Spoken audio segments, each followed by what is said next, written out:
Hare Krishna. August 26వ తారీఖు జన్మాష్టమి ఉంది. శ్రీకృష్ణ జన్మాష్టమి. ఈ సందర్భంగా మనం శ్రీమద్ భాగవతంలోని 10వ స్కందంలోని 4వ అధ్యాయాన్ని గురించి కొంచెం చర్చిద్దాం ఈరోజు. గత సంవత్సరం కూడా జన్మాష్టమి సందర్భంగా మనం మొదటి 3 చాప్టర్లు చదివాము.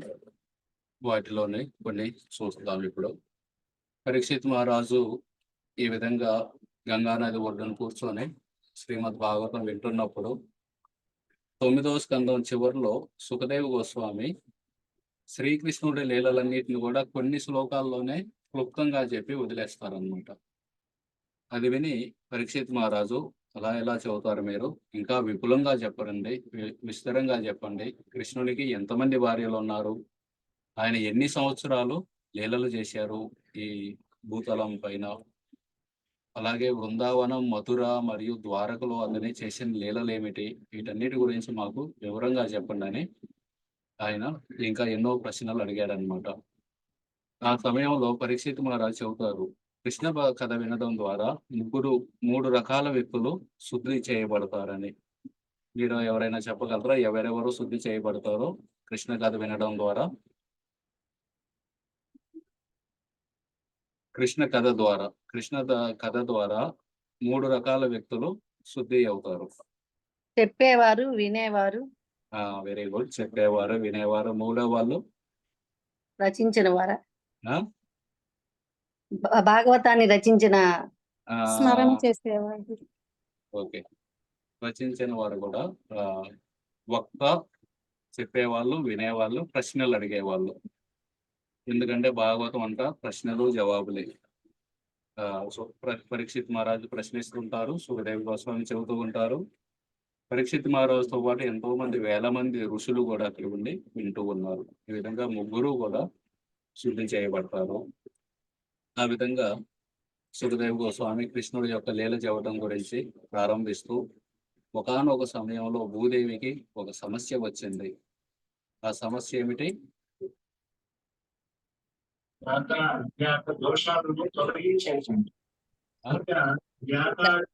భూమికి భారం. రాక్షసుల వల్ల భారం కలిగింది అనమాట. ఆ భారంతో ఆమె ఎలాగైనా ఆ భారం తగ్గించుకోవడం కోసం అని చెప్పి భూమాత ఎవరిని సంప్రదించింది ఆ సమయంలో?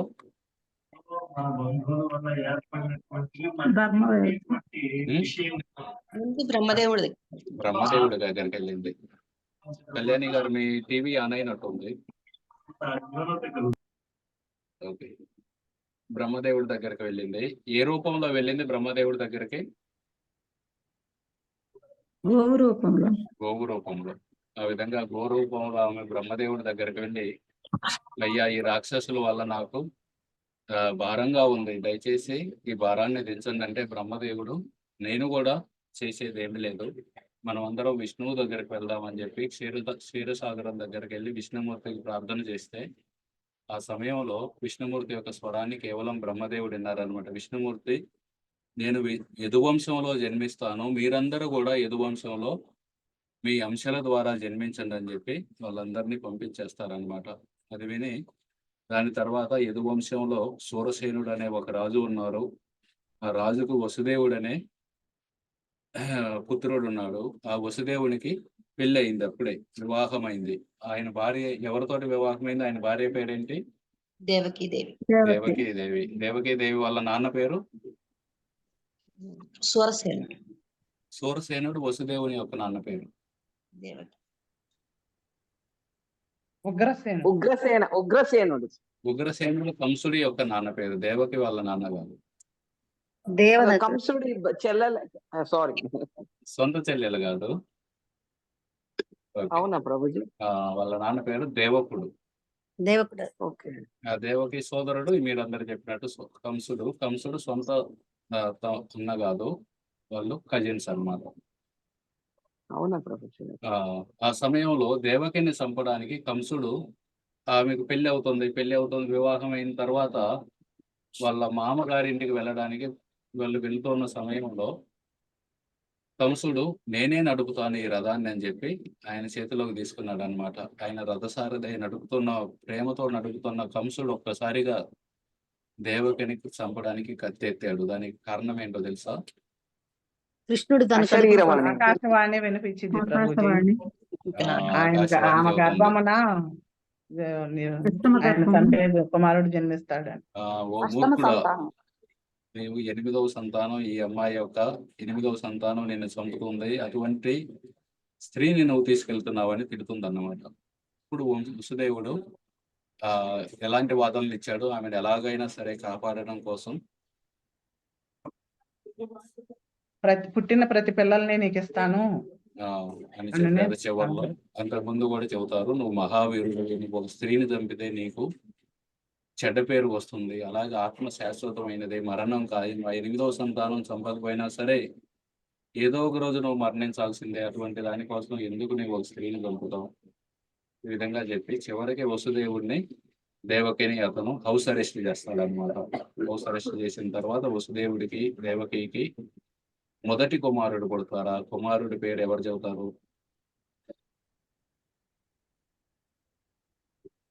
కీర్తిమాన్. ఆ కీర్తిమాన్ని తీసుకొని వెళ్ళి వసుదేవుడు కంసుడికి అప్పచెబుతాడు అనమాట, చంపేయి అని చెప్పి. కంసుడు మనసు కరిగిపోతుంది అనమాట. అయ్యో, ఈయన ఎంతో సత్యనిష్ఠుడు, సొంత కుమారుణ్ణి కూడా తీసుకొచ్చి నాకు అప్పచెబుతున్నాడు అని చెప్పి, వద్దు నువ్వు తిరిగి తీసుకెళ్ళి అని చెప్పి పంపిస్తాడు. ఆ విధంగా 6గురు జన్మించిన తర్వాత నారదముని చెబుతారు అన్నమాట, వీళ్ళలో ఎవరైనా విష్ణువు అయి ఉండొచ్చు. అష్టమ సంతానం అంటే వెనక నుండి మొదలు పెడితే మధ్యలో వాళ్ళు కూడా అవ్వండొచ్చు, 8వ సంతానం. కాబట్టి ఎందుకంటే నారదముని ఎందుకు చెప్పారంటే కృష్ణుడు యొక్క లీలలను వేగతరం చేయడం కోసం. లేట్ అవుతుంది అనమాట కృష్ణుడు ఆవిర్భవించడం. అలాగే కంసుడికి పాపం పండాలని చెప్పి ఆ విధంగా చెబుతారు. అప్పుడు కంసుడు వాళ్ళ 6గురిని సంహరిస్తాడు అనమాట. ఆ విధంగా ఇక్కడ చూడొచ్చు మనం, కంసుడు ఆ రథం నడుపుతూ ఎప్పుడైతే ఆకాశవాణి చెప్పగానే వెంటనే దేవకి మీద కత్తి ఎత్తుతాడు. కత్తి ఎత్తితే వసుదేవుడు, నేను పిల్లలందరినీ తీసుకొచ్చి నీకు ఇస్తాను, దేవకిని కాదు కదా నీకు మరణానికి, దేవకి యొక్క సంతానం కాబట్టి ఆ సంతానం అంతా తీసుకొచ్చి నీకు ఇస్తాను, దయచేసి దేవకిని వదిలేయి అంటే వదిలేస్తాడు. ఆ విధంగా 6గురు పుడతారు, 6గురిని చంపేస్తారు. 7వ గర్భంగా ఎవరు వస్తారు దేవకి యొక్క గర్భంలోకి? యోగమాయ. యోగమాయ. కాదు, బలరాముడు వస్తాడు. అందరు యోగమాయ ఫోటో చూడగానే యోగమాయ అన్నారు. బలరాముడు వచ్చాడు అన్నమాట.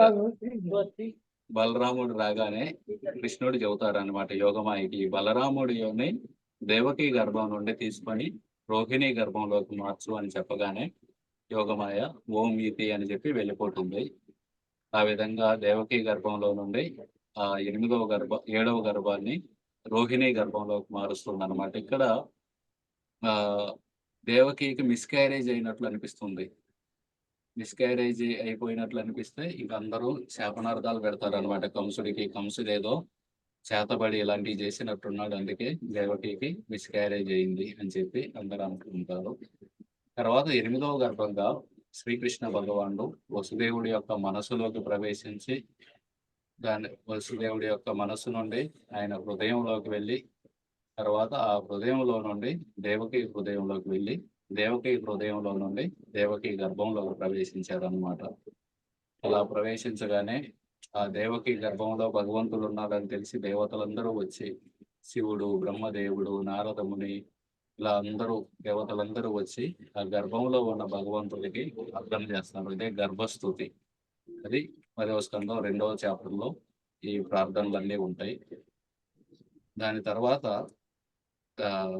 అష్టమి రోజు అర్ధరాత్రి పూట కృష్ణుడు ఆవిర్భవించి వెంటనే చతుర్భుజాలు ధరించి ఆయన వాళ్ళకి దర్శనమిచ్చి దేవకి వసుదేవుడు ప్రార్థన చేస్తారు. దాని తర్వాత మళ్ళీ చిన్నపిల్లవాడు అయిపోగానే వాళ్ళు మర్చిపోతారు. మళ్ళీ దేవకి భయపడుతుంది, అయ్యో ఎలా మిమ్మల్ని కాపాడాలి ఇట్లా అని. ఆ సమయంలో కృష్ణుడు చెబుతారు, నన్ను తీసుకొని గోకులానికి తీసుకెళ్లి ఆ గోకులం నుండి యశోదామాత యొక్క ఆడపిల్లని ఇక్కడ తీసుకురామని వసుదేవుడికి చెబితే ఆ వసుదేవుడు కృష్ణుడిని ఒక చిన్న బుట్టలో పెట్టుకొని ఒక తట్టలో పెట్టుకొని తీసుకొని వెళ్ళి యమునా నదిని దాటి యశోదామయి ప్రసవ వేదంతో కలిగిన అలసటతోటి ఆమె ఆదమర్చి నిద్రపోతూ ఉంటుంది. ఆ సమయంలో కృష్ణుణ్ణి ఆమె పక్కన పడుకోబెట్టి వెంటనే ఆ పక్కనే ఉన్న ఆడపిల్లని తీసుకొని వస్తాడనమాట. ఓకే, ఈ క్లాస్కి వెళ్ళబోయే ముందు మీకు ఒక చిన్న మీ అనుభవం చెప్పాలి. మిమ్మల్ని ఎవరైనా కించపరిచిన సందర్భం, అలాగే ఎవరైతే కించపరిచారో వాళ్ళని మీరు క్షమించేశారు, ఇక మర్చిపోయారు, అయితే ఇందులో పర్లేదని, లేకపోతే క్షమించలేకపోయాను అనే సందర్భం, ఈ రెండిట్లో ఏ సందర్భం చెప్పినా పర్లేదు. మీకు 1 నిమిషం సమయం, 1 నిమిషంలో ఆలోచించుకోండి. మిమ్మల్ని కించపరిచిన వాళ్ళు ఎవరు, మీరు వాళ్ళని క్షమించారా లేదా, ఏ సందర్భం అయినా చెప్పితే పర్లేదు. 1 నిమిషం సమయం తీసుకొని తర్వాత చెప్పండి.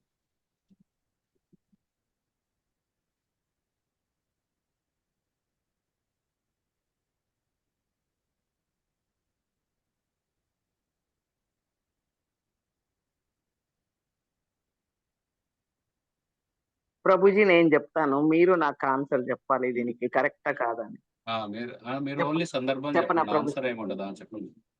అవునా ప్రభుజీ? సరే. ఆ, ఇప్పుడు నేను మా వాళ్ళ ఇంటికి వెళ్ళాను అనుకోండి, ఉమ్, ఆ ఏదో ఆర్గ్యుమెంట్ వచ్చింది అనుకోండి, ఉమ్, అప్పుడు ఆవిడ నాకు చాలా కావాల్సిన ఆవిడ ఉమ్, గబగబా నన్ను గట్టి గట్టిగా మాట్లాడేస్తే ఎలా ఉంటుంది? తప్పు కదా అది. ఉమ్, అప్పుడు నేను వాళ్ళ ఇల్లు వదిలి రాలేను, వాళ్ళ ఇంట్లో ఉన్నాను, ఉమ్, కానీ అక్కడ ఉండలేను. అలా ఉమ్, గట్టి గట్టిగా అరిచేస్తే ఉమ్, వాళ్ళతో ఉండలేను, కానీ వెళ్ళిపోలేను. ఉమ్. వెళ్ళిపోని పరిస్థితి, పోలేని పరిస్థితి. ఎలా ఉంటుంది అప్పుడు? ఇంకేం మీకు చేయాలి? బాధ కలిగిందా కావాల్సిన మీకు? వాళ్ళ చాలా, మీ అసలు చాలా సెన్సిటివ్ ప్రభుజీ. ఎవరన్నా ఏమన్నా అంటే అలా ఏడ్చేస్తా. మరి మీరు అట్లాంటిది వాళ్ళని క్షమించారా లేదా? క్షమించాను, అక్కడే ఉన్నాను, కానీ మళ్ళీ వెళ్ళిపోయాను. బట్ ఇంతవరకు మనసు అలా కలిచేస్తూనే ఉంది. ఓకే. ఆ నేను కానీ ఎక్స్క్యూజ్ పెట్టాను, ఉమ్, తను ఇంతవరకు ఏమి దానికి ఆన్సర్ చెప్పలే, ఫోను చేయలే. ఓకే. నేనే తిట్టుకోను, కానీ చాలా బాధపడుతుంది మనసు. అనుకుంటా మనం కూడా బాధపడకూడదు, ఎవరో ఏమంటే అంటే అన్నారు పో అని వదిలేయాలి. ఉమ్, బట్ అది ఇంకా నేను రీచ్ అవ్వలేదు. ఓకే. అలా ములుకులాగా గుచ్చుకుంటూనే ఉంటది. ఓకే. ఓకే. ఇది సెకండ్ టైం ప్రభుజీ నాకు అవ్వడము, నాకు గుర్తుండి సెకండ్ టైం. పర్లేదు ఇంకా ఒక 2 years బ్యాక్ ఇలాగే జరిగింది. వాళ్ళ ఊరికి వెళ్ళాను. ఇంకా మనం మన ఇంటికి పోలేము, వాళ్ళ ఇంట్లో ఉండాల్సిన పరిస్థితి. పిచ్చెక్కిపోతుంది. ఇట్లా జరిగింది ప్రభుజీ, నాకు 2 సార్లు అయింది. ఓకే. ఇంకా ఎవరైనా ఒక్కరు? ప్రభుజీ కుసుమమ్మ గారు చెప్పండి. ఏదైనా బంధువులు బాధ పెట్టినప్పుడు కూడా అట్లా అనిపిస్తుంది ప్రభుజీ. నేను సందర్భం అడుగుతున్నాను. ఇప్పుడు మాతాజీ ఎలా చెప్పారో అలా ఒక సందర్భం చెప్పాలి.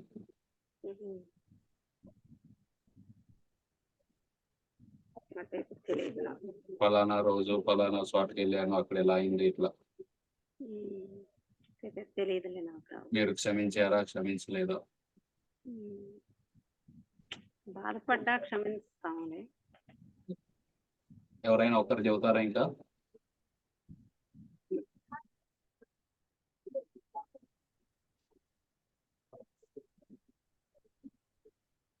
ఇటువంటి పరిస్థితులు వస్తూ ఉంటాయి అన్నమాట.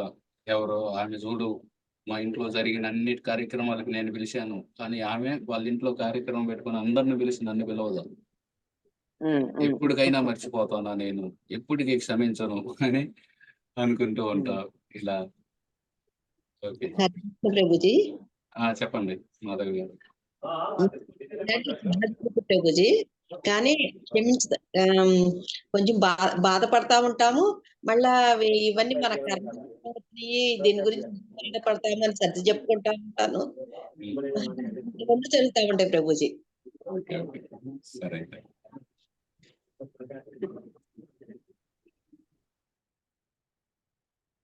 ఓకే, ఆ విధంగా వసుదేవుడు తిరిగి వచ్చాడు.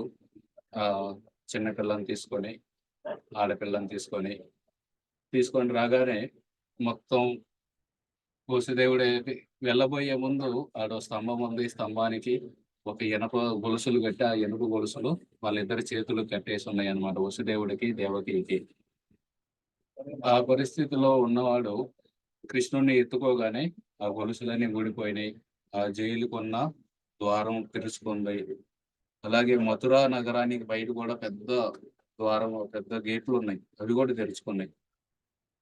కాపలాదారులు అందరు నిద్రపోయారు. ఆయన ఎప్పుడైతే తిరిగి వచ్చారో ఆ మథుర బయట ఉన్న డోర్లన్నీ, ఆ గేట్లన్నీ మూసుకుపోయినాయి. మళ్ళీ అలాగే ఆ జైలుకు ఉన్న గేట్లు ద్వారాలు కూడా మూసుకుపోయినాయి.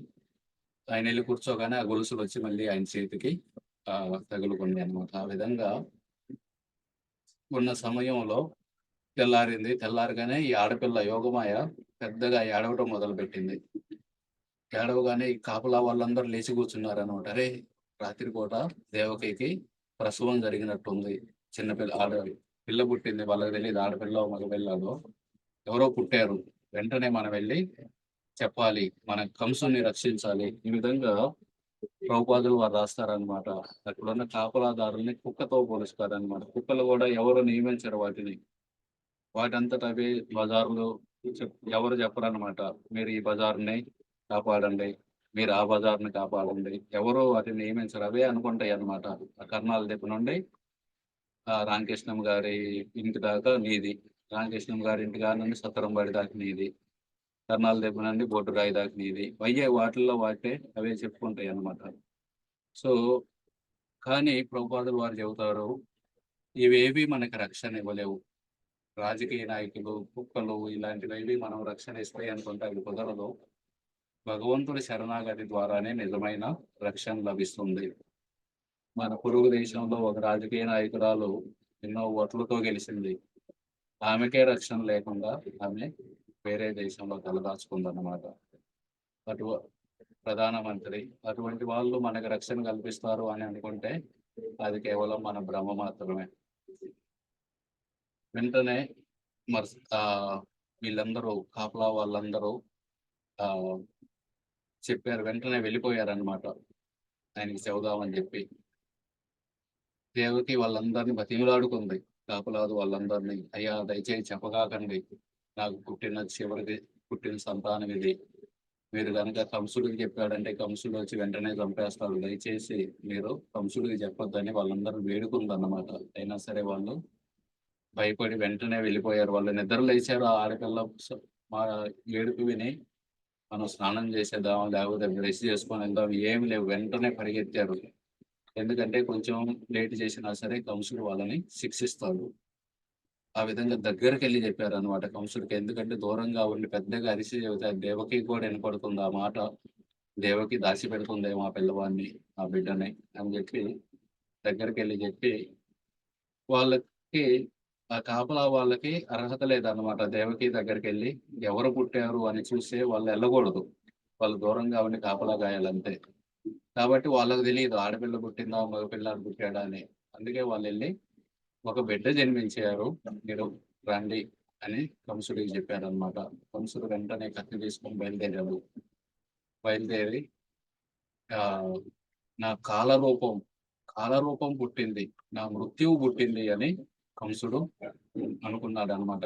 మృత్యువు అంటే భగవద్గీతలో కూడా 11వ అధ్యాయంలో కృష్ణుడు కాలరూపాన్ని చూపిస్తాడు. ఆ కాలరూపంలో మొత్తం పాండవ సైన్యం, కౌరవ సైన్యం అందరూ ఆ విశ్వరూపంలో నోట్లోకి వెళ్తూ ఉంటారు. కొంతమంది తలకాయలు ఆ పళ్ళ మధ్యలో ఇరుక్కొని ఉంటాయి, రక్తం అంతా కారుతూ ఉంటుంది, ఆయన నాలుకతో నాకుతూ ఉంటాడు.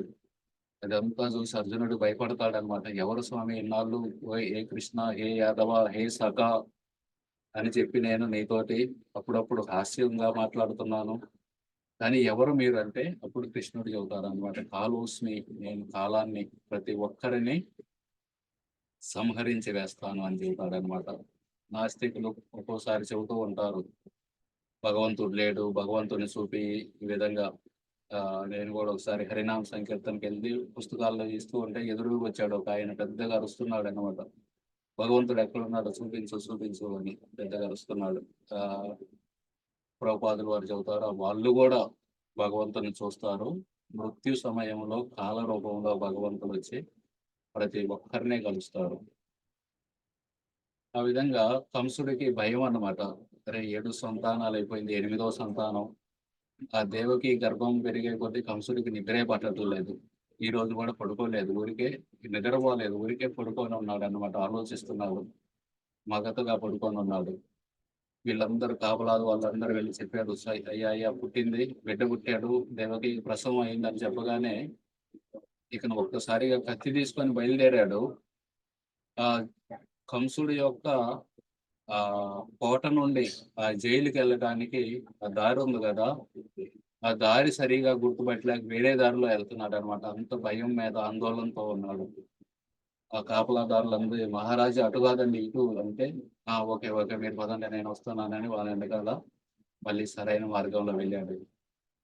వెళ్ళి ఆ దేవకి దగ్గరికి వెళ్ళగానే దేవకికి ఎంత బాధ కలిగిందంటే, అయ్యో ఈ చిన్న పిల్లని ఇప్పుడు చంపుతాడా? ఈ పిల్ల యశోదామాత యొక్క పిల్ల. యశోదామాత దేవకికి చాలా మంచి స్నేహితురాలు. అలాగే వసుదేవుడు నందమహారాజు స్నేహితులు. యశోదామాత దేవకి స్నేహితురాలు. నా స్నేహితురాలు యొక్క బిడ్డని చంపబోతున్నాడు. నా 6 పిల్లలు చంపాడు. అయినా కానీ నాకు అంత చాలా బాధ కలిగింది. అంతకంటే ఎక్కువ బాధ కలుగుతుంది. ఈ ఆ పిల్లల్ని చంపుతాడని ఆలోచించుకుంటే. ఆ విధంగా యశోదామాత ఆ దేవకి కంసుని వేడుకుందన్నమాట. అన్నయ్య ఇంతకుముందు నన్ను నువ్వు చంపలేదు. ఎందుకంటే నేను స్త్రీని అని చెప్పి నువ్వు వదిలేసావు. అలాగే ఈ చిన్న పిల్ల కూడా ఆడపిల్ల. ఈ అమ్మాయి కూడా స్త్రీనే. దయచేసి ఈ అమ్మాయిని వదిలేయండి అని బతిమలాడింది అన్నమాట. కానీ రాక్షసులు వాళ్ళ ప్రయోజనాల కోసం ఏదైనా చేస్తారు. నేను బతకాలంటే వేరే వాళ్ళు చచ్చిపోయినా నాకు ఇబ్బంది లేదు. సో దానికోసం కానీ దేవకి వేరే వాళ్ళ బిడ్డని కాపాడడం కోసం ఎంతో తపనతోటి ఎన్నో రకాలుగా ఆమె చెబుతుంది. నీ పిల్ల నా బిడ్డ, దయచేసి అబద్ధం చెబుతుంది అన్నమాట దేవకి. ఎప్పుడైనా అప్పుడప్పుడు అబద్ధం కూడా చెప్పొచ్చు. ఎందుకంటే ఏ సందర్భాల్లో అబద్ధం చెప్పొచ్చు అంటే, వేరే వాళ్ళ ప్రాణాలను గనక కాపాడగలిగితే ఆ సమయంలో అబద్ధం చెప్పొచ్చు. అదే విధంగా ఇక్కడ కూడా చూడొచ్చు మనం. శుక్రాచార్యుడు కూడా చెబుతాడు బలి మహారాజుకి, నీ ప్రాణము అపాయంలో ఉన్నప్పుడు కూడా అబద్ధం చెప్పొచ్చు. ఆ విధంగా దేవకి క్షత్రియులు, క్షత్రాని, క్షత్రియ వంశంలో పుట్టిన వాళ్ళు భిక్షాటన చేసుకోరు. భీమసేనుడు కూడా అదే చెబుతాడు. అలకాపురి వెళ్ళి పూలు కోసుకురావడానికి ద్రౌపదికి అక్కడ ఉన్న వాళ్ళందరూ చెబుతారు యక్షులు, దయచేసి కుబేరుడి దగ్గర పర్మిషన్ తీసుకుని తీసుకెళ్ళి నీకు ఎన్ని కావాలంటే అన్ని. భీముడు చెబుతాడు అనమాట, నేను క్షత్రియుని, నేను పర్మిషన్ భిక్షాటన ఇవన్నీ చేయనని. ఆ విధంగా ఆమె పర్లేదు, నేను క్షత్రియురాలనైనా సరే కంసుడిని దగ్గర భిక్షాటన చేస్తాను, ఎలాగైనా సరే ఈ ఆడపిల్లని బతికించాలి అని చెప్పి ఆమె చెప్పిందనమాట. ఈ కుమార్తెని విడిచిపెట్టి నాకు బహుమతిగా ఇవ్వండి అన్నయ్య, నాకు ఈ అమ్మాయిని గిఫ్ట్గా ఇవ్వు. ఇప్పటికే నువ్వు 6 కొడుకుల్ని చంపేశావు.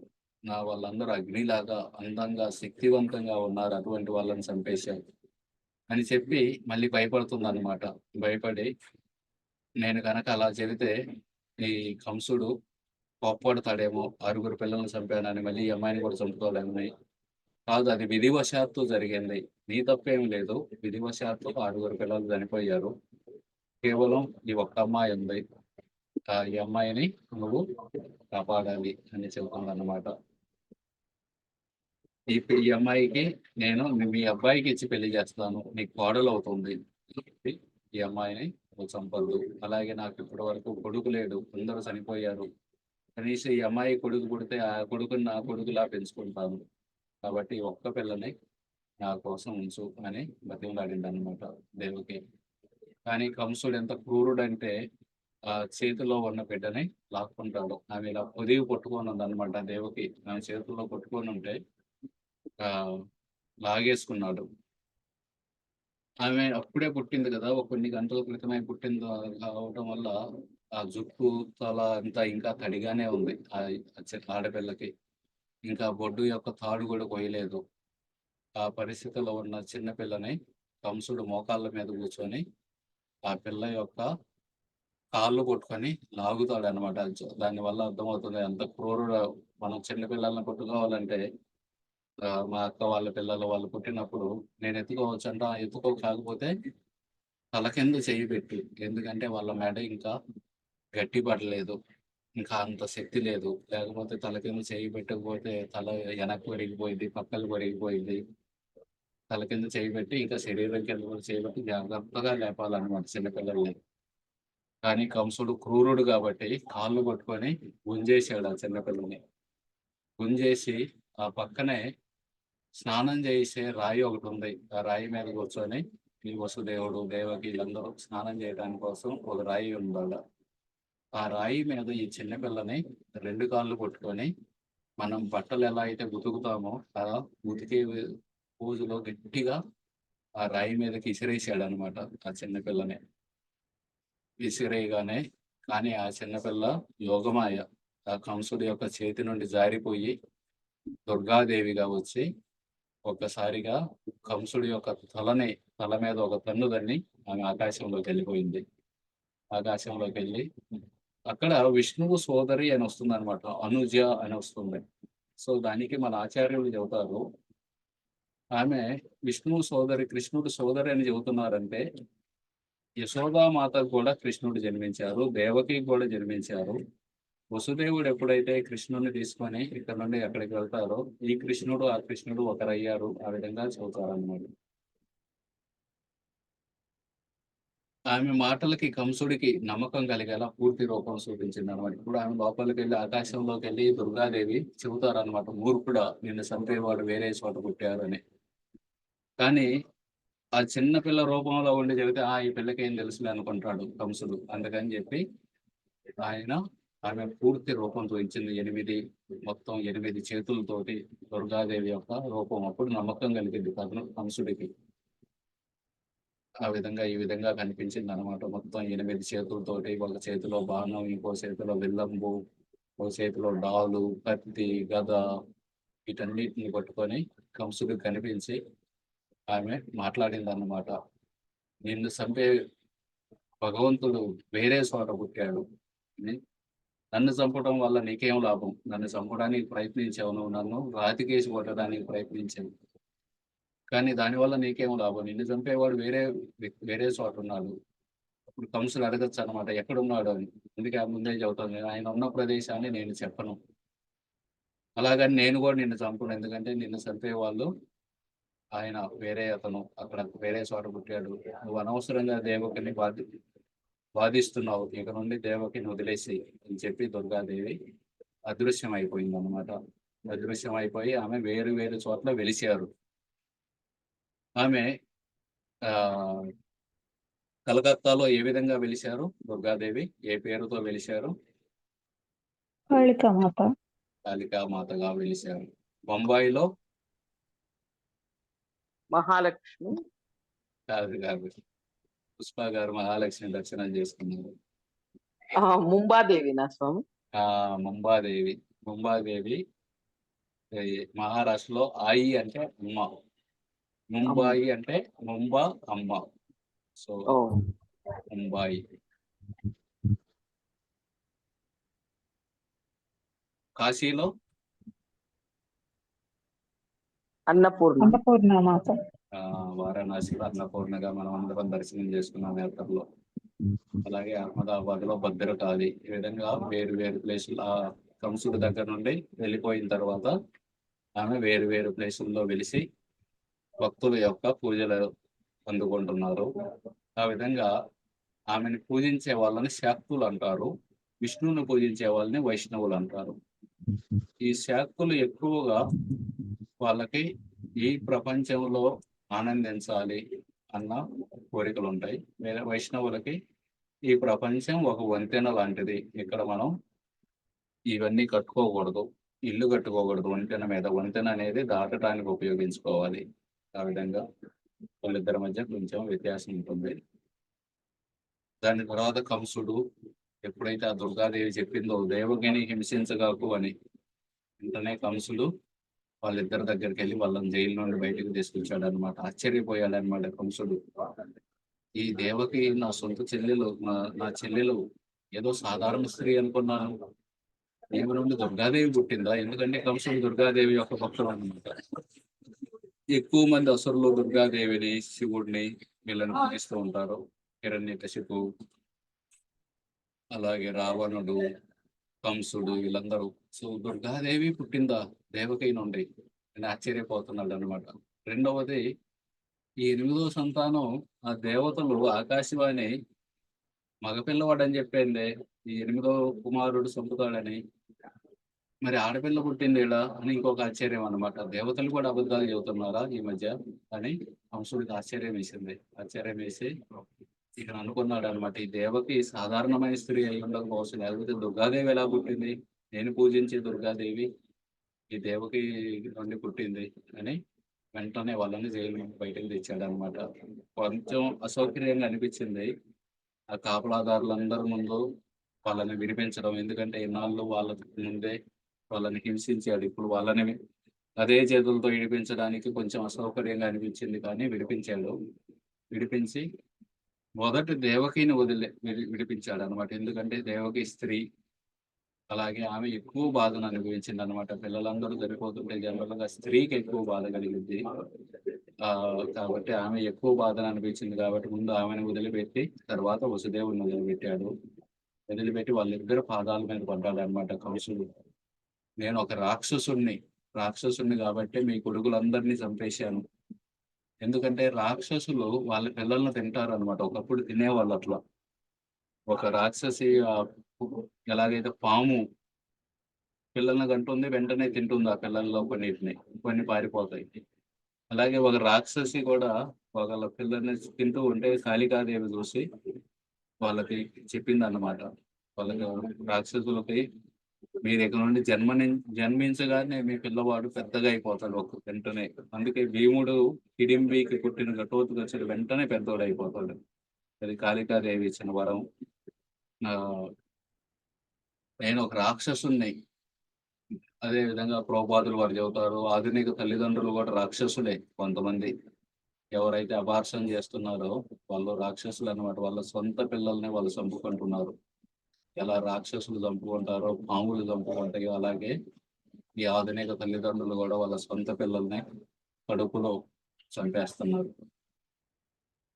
ఈ కంసుడు, నా చర్యలకు నేను చింతిస్తున్నాను, నేను చేసిన పనులన్నిటినీ నన్ను క్షమించు, నేను వీళ్ళందరినీ బాధించాను, ఇంతమందిని చంపాను, ఏ నరకానికి వెళ్తానో నాకు తెలియదు.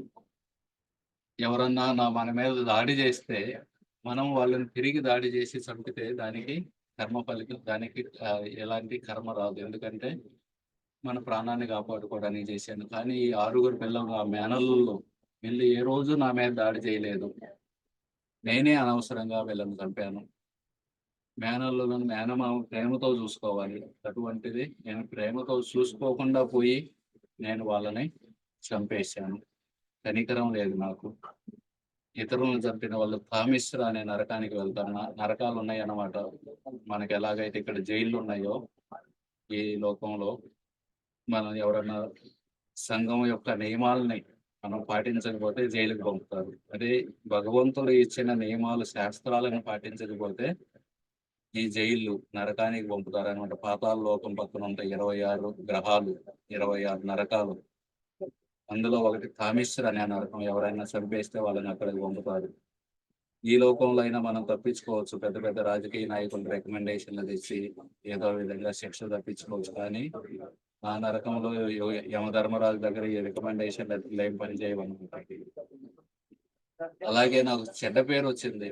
అందరూ ఇక ముందు అనుకుంటారు మేనల్లుని చంపిన మామని.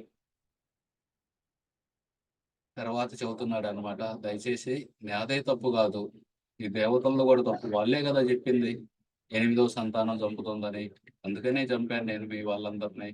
కానీ దుర్గాదేవి ఏమో వేరే చోట పుట్టాడని చెబుతుంది, వీళ్ళేమో నీకు పుడతాడని చెప్పారు. కాబట్టి వాళ్ళ మాటలు నమ్మి నేను మీ పిల్లలందరినీ చంపాను. దయచేసి నేను తప్పు చేశాను ఒప్పుకుంటాను, కానీ దేవతలు కూడా తప్పు చేశారు అని దేవతలను కూడా నిందిస్తున్నాడు అన్నమాట.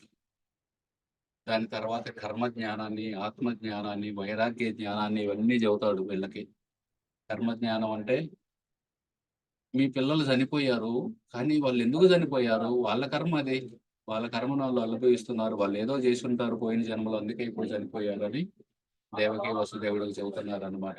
కానీ మీరు మాత్రం అదృష్టవంతులు, మీ కడుపులో దుర్గాదేవి పుట్టింది, దయచేసి నన్ను క్షమించండి, వాళ్ళు వాళ్ళ కర్మను అనుభవించారు. ఈ విధంగా మనం మన కర్మ సిద్ధాంతాన్ని వేరే వాళ్ళ మీద రుద్దకూడదు అన్నమాట. కర్మ సిద్ధాంతాన్ని మనకేదన్నా అయిందనుకోండి, ఏదైనా పెద్ద రోగం వచ్చింది, లేకపోతే డబ్బులు పోయినాయి, ఆ సమయంలో సత్తేను కంపం సుసమీక్షమానం, నా కర్మను నేను అనుభవిస్తున్నాను అనుకుంటే మంచిది.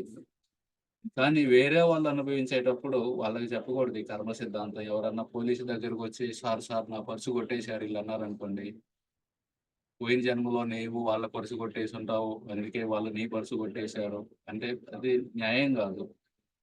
వేరే వాళ్ళ మీదకి మన కర్మ సిద్ధాంతం పెట్టకూడదు. మన ధర్మం ఏంటి? పోలీసుగా నా ధర్మం ఆ దొంగలను పట్టుకొని ఈయన పర్సుని ఇప్పియాలి. అలాగే ఎవరన్నా భిక్షగాడు వచ్చాడు అనుకోండి, చూడు వాడి కర్మను వాడు అనుభవిస్తున్నాడు, ఎన్ని పాపాలు చేశాడో ఇంతకుముందు జన్మలో, ఇప్పుడు భిక్షం ఎత్తుకుంటున్నాడు అని అనుకోకూడదు. నా ధర్మం ఏంటి? ఒక గృహస్థుగా నేను వీళ్ళకి, నా దగ్గర కొంచెం అన్నం ఎక్కువ ఉందో, చపాతి ఎక్కువ ఉందో వీళ్ళకి ఇస్తాను. ఈ విధంగా మన ధర్మం గురించి ఆలోచించగలదు కానీ వేరే వాళ్ళ కర్మను ఆలోచించకూడదు. కానీ కంసుడు ఇక్కడ వాళ్ళ కర్మ వల్ల వాళ్ళు బాధపడుతున్నారని చెబుతున్నాడు అనమాట దేవకి వసుదేవులకి. నేను ఒక పరికరం మాత్రమే, వాళ్ళ కర్మ వల్ల వాళ్ళు బాధపడుతున్నారు, అందుకే వాళ్ళు చచ్చిపోయారు. నేను కేవలం వాళ్ళ కర్మను తెచ్చిన ఒక పరికరాన్ని మాత్రమే. సర్లే, ఏదేమైనా సరే మనం వాళ్ళు బతికున్నా సరే ఎల్లకాలం కలిసి ఉంటారైంది. మీరు పోతారు కొన్నాళ్ళకి, వాళ్ళు మీ దగ్గర నుండి విడిపోతారు, లేకపోతే వేరు వేరు వ్యాధులు వచ్చి చచ్చిపోయి ఉండేవాళ్ళు. ఒకవేళ ఎక్కువ రోజులు బతికినా సరే ఆనందంగా ఎవరు ఉంటున్నారు? శత్రువులు వీళ్ళందరూ ఉన్నారు. ఆ సమయంలో ఆనందం ఏముంది? ఈ విధంగా రకరకాలుగా కంసుడు వాళ్ళకి ఓదారుస్తున్నాడు అన్నమాట, కర్మజ్ఞానం చెప్పి. తర్వాత ఆత్మజ్ఞానం చెబుతున్నాడు. ఇప్పుడు ఆత్మజ్ఞానం అంటే నువ్వు ఆత్మ, నువ్వు శరీరం కావు. ఇప్పుడు దాకా ఏం చెప్పాడు? మీ వాళ్ళు చనిపోయింది వాళ్ళ కర్మ వల్ల. ఇప్పుడు అసలు వాళ్ళు చనిపోలేదు, ఎందుకంటే వాళ్ళు ఆత్మలు కాబట్టి. వాళ్ళ దేహమే చనిపోయింది. ప్రభుపాదులు వారు రాస్తాడనమాట, కంసుడు కనీసం ఆత్మజ్ఞానం ఉంది, ఈ ఆధునిక రాజకీయ నాయకుల కంటే గొప్పవాడు. ఆధునిక రాజకీయ నాయకులకు అది కూడా తెలియదు కనీసం మనం ఆత్మ, మనం శరీరం కాదని. కాబట్టి మీరు ఆత్మ శరీరం మధ్య వ్యత్యాసం తెలుసుకొని విలపించొద్దు అని చెబుతున్నాడు అనమాట.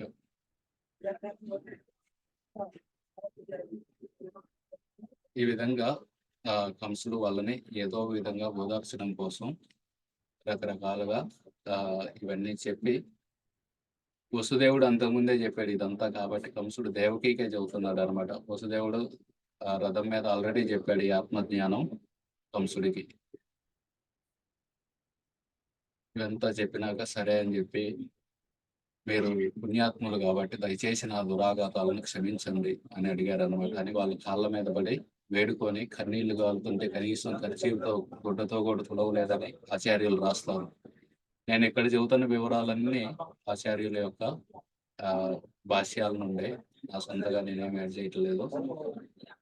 ఆయన గుడ్డతో కూడా తుడుచుకోకుండా వెంటనే ఆ స్తంభానికి ఇనప సంఖ్యలు గట్టి ఉన్నాయి కదా, వాటిని వాళ్ళ చేతుల నుండి విడిపించాడు అనమాట. విడిపించి ఇంకా వాళ్ళు దేవకి వసుదేవుడు కంసుని చూసి వాళ్ళకు ఉన్న కోపాన్ని అంతా వదిలిపెట్టేశారు. ఎలాగైతే ఇందాక మనం చూసాం కదా, మనల్ని ఎవరైనా కించపరిస్తే ఏదన్నా ఒక మాట అంటేనే మనకు ఎంతో బాధ కలుగుతుంది, మళ్ళీ మళ్ళీ గుర్తొస్తుంది. అన్నిటికంటే మనసులో చేసే అపరాధం తక్కువది, మాటలతో చేసేది కొంచెం ఎక్కువ. చేతులతో ఎవరైనా కొడితే అది ఇంకా ఎక్కువ, చంపేస్తే ఇంకా ఎక్కువ. కంసుడు 6 కొడుకులను చంపాడు అన్నమాట దేవకి వసుదేవులకి. అయినా సరే వీళ్ళు కంసుడిని క్షమించి వదిలేశారు. సర్లే కానీ ఇదంతా మా కర్మ అని అనుకొని వాళ్ళు కంసుడిని చూసి నవ్వారన్నమాట.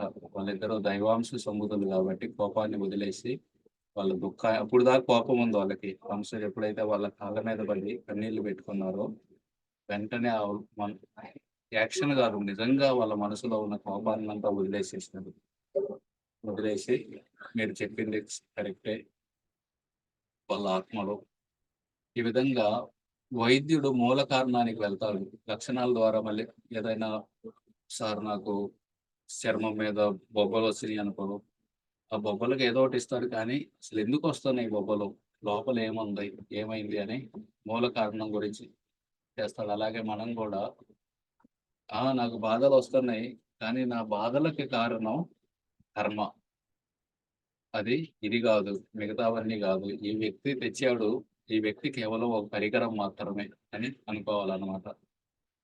ఇక ఈ దేవకి వసుదేవుడు సృష్టికర్త మాకు ఆ పిల్లల్ని ఇచ్చాడు, మళ్ళీ ఆయనే తీసుకెళ్ళిపోయాడు కాబట్టి చింతించగాకు, మీరు వెళ్ళిపోండి అని పంపిస్తారనమాట. పంపించగానే కంసుడు సంతోషంగా ఇంటికి వెళ్ళిపోతాడు. ఎందుకంటే మా మా బావ మా చెల్లెలు ఇప్పుడు అనుకోవట్లేదు నేను చంపానని వాళ్ళ పిల్లల్ని, వాళ్ళ కర్మ ద్వారా వాళ్ళు చనిపోయారని అనుకుంటున్నారు. కాబట్టి అనే ఇంటికి వెళ్ళి మంత్రులందరినీ పిలుస్తాడు అనమాట. మంత్రులు కలంబాసురుడు, అగాసురుడు, పూతన వీళ్ళందరినీ పిలిచి ఒక మీటింగ్ పెడతాడు.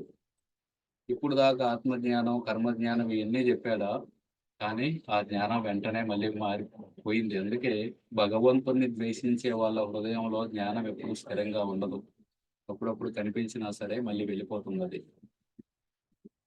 ఇక వెంటనే ఆ అసూయ వాళ్ళందరికీ చెబుతాడు అనమాట. అరే యోగమాయ ఎలా చెప్పింది, నన్ను చంపేవాడు వేరే చోట పుట్టాడంట, ఏం చేద్దాం ఇప్పుడు అని వాళ్ళందరిని అడిగితే వాళ్ళందరికీ బుద్ధే లేదు. వాళ్ళందరికీ సలహా ఇచ్చే కంసుడికి మంచి చేసే సలహాలు ఇవ్వకుండా వాళ్ళు దేవతలపై అసూయతో వేరు వేరు సలహాలు ఇస్తారనమాట. వాళ్ళందరూ చెబుతారు 10 రోజుల లోపల ఎక్కడెక్కడ పిల్లలు పుట్టారో 10 రోజులకి కొంచెం అటు ఇటు వాళ్ళందరినీ చంపేద్దామని చెబుతారు. నగరాల్లో ఎక్కువ మంది పిల్లలు పుట్టుంటారు, గ్రామాల్లో తక్కువ మంది పుట్టుంటారు. వ్రజ అంటే ఈ పచ్చిక బయళ్ళు ఉంటాయి కదా, అక్కడ కూడా కొంతమంది ఉంటారు, వాళ్ళు ఇంకా తక్కువ పుట్టుంటారు. వీళ్ళందరినీ చంపేద్దాం. ఒకవేళ మన బంధువుల్లో ఎవరైనా పుట్టినా సరే 10 రోజుల పాటు ఇటు వాళ్ళని కూడా చంపేద్దాం. ప్రలంబాసురుడు చెల్లెలకి పుట్టారనుకో వాళ్ళని కూడా చంపేద్దాం. ఎందుకంటే కంసుడు చంపాడు కదా వాళ్ళ చెల్లెల కొడుకుల్ని, మనం కూడా కంసుడు యొక్క బాటలో నడవాలి. ఈ విధంగా అనుకొని వాళ్ళు ఇక చెబుతున్నారనమాట. దేవతలు మిమ్మల్ని చూసి భయపడే వాళ్ళు ఒక్కోసారి మీకు శరణాగతి తీసుకున్నారు, వాళ్ళని మీరు క్షమించి వదిలేశారు. ఆ విధంగా మీరు ధర్మాన్ని పాటించారు ఇప్పుడు ధర్మాన్ని పాటిస్తే కుదరదు. ఇది ఎమర్జెన్సీ, అత్యవసరమైన పరిస్థితి. ఇప్పుడు అయ్యో పిల్లలు వీళ్ళని చంపడం ఎలా అనుకుంటే కుదరదు, వీళ్ళందరినీ చంపేయాల్సిందే మనం. విష్ణువు గురించి భయపడకు, విష్ణువు యోగుల యొక్క హృదయాల్లో దాక్కున్నాడు. శివుడు అడవికి వెళ్ళాడు, బ్రహ్మదేవుడు తపస్సు చేస్తున్నాడు. మనం ఎవరి గురించి భయపడాల్సిన పని లేదు. శత్రువుని సమూలంగా నాశనం చేయాలి. వ్యాధిని, అగ్నిని, అప్పుని కొంచెం వదిలేసినారే సరే అవి పెరుగుతాయి మళ్ళీ. కాబట్టి వాటిని సమూలంగా సంహరించాలి. ప్రతి పిల్లవాడిని చంపేద్దాం. ఈ విధంగా వాళ్ళు చెప్పి పిల్లలనే కాదు ఆ విష్ణుమూర్తి పునాదినే తీసేయాలి. విష్ణుమూర్తి బ్రాహ్మణులు, ఆవులు ఇవన్నీ ఎక్కడుంటాయో, వేద జ్ఞానం, తపస్సు, సత్యం ఎక్కడ పలుకుతున్నారో, సహనం ఎక్కడుందో, దయ ఎక్కడ ఉందో అన్ని చోట్ల ఈ విష్ణుమూర్తి ఉంటాడు. కాబట్టి వాటన్నిటినీ నాశనం చేద్దాం. మనం సాధువులందరినీ హింసిద్దాం, సాధువులందరినీ చంపేద్దాం అని చెప్పి వాళ్ళందరూ వెళ్ళిపోతారన్నమాట. సాధువుల్ని ఎప్పుడైతే హింసిస్తే వాళ్ళ యొక్క దీర్ఘాయుష్యు తగ్గిపోతుంది. అందం, కీర్తి, ఆశీర్వాదాలు ఇవన్నీ తగ్గిపోతాయి అన్నమాట. అవన్నీ అర్థం చేసుకోకుండా కంసుడు, ఈ రాక్షసులు వీళ్ళందరూ సాధువుల్ని, ఆ చిన్న పిల్లల్ని చంపడానికి వెళ్ళిపోయారన్నమాట. ఆ విధంగా ఈ శ్రీమద్ భాగవతం 4వ చాప్టర్ ఈ విధంగా వివరించారు సుఖదేవ గోస్వామి.